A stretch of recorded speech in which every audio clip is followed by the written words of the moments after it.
baxtsiz odamning 5 ta belgisi bo'ladi. Birinchisi qalbning qattiqligi.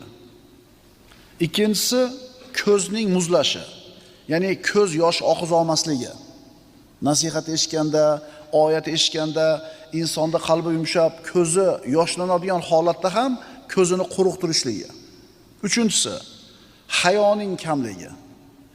Hayoning kamligi insonning baxtsizligiga dalolat. To'rtinchisi dunyoga rag'bat. Beshinchisi orzu umidni uzunligi, ya'ni o'limni eslamasligi.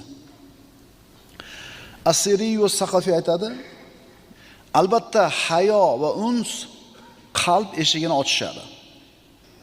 Agar unda zuhd va taqvoni ko'rishsa, shu joyda qolishadi, aks holda yo'q.